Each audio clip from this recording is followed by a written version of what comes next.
Robo-advising is a big, big trend.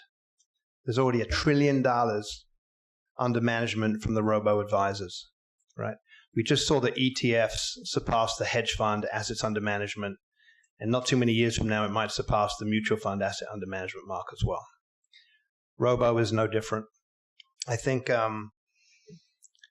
it's not just a millennial phenomenon, but I did hear that in a survey, more than 75% of millennials said they would rather go to the dentist than see their financial advisor. I think the biggest issue here, though, with robo-advising is the actual independents can't support the unit economics.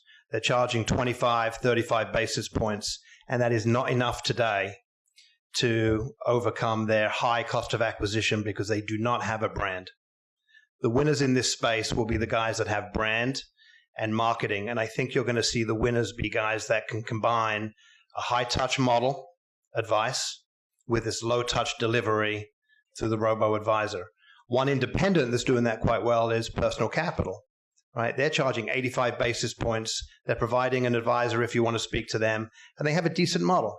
But I think ultimately what's going to drive this $1 trillion to $2 trillion and $3 trillion and beyond is going to be the adoption, and you're seeing it already, of the big boys, right?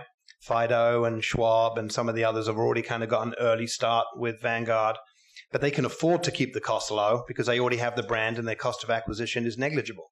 And they want these millenniums to buy it. So I think that it's a tremendous opportunity. The one thing that I would say, if I'm in the audience thinking about how to penetrate it, is, you know, not just what's a good technology, what's a good marketing strategy, what's a good business model, but I think you also have to see how can you be and diversify just away from asset allocation and ETFs and equities.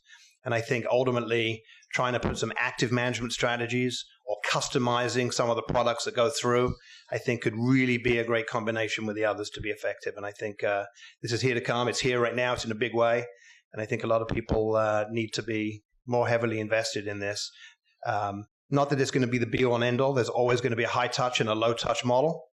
But this absolutely will be a fast-growing low-touch model. And I lived in the low-touch, high-touch equity trading model in my first career.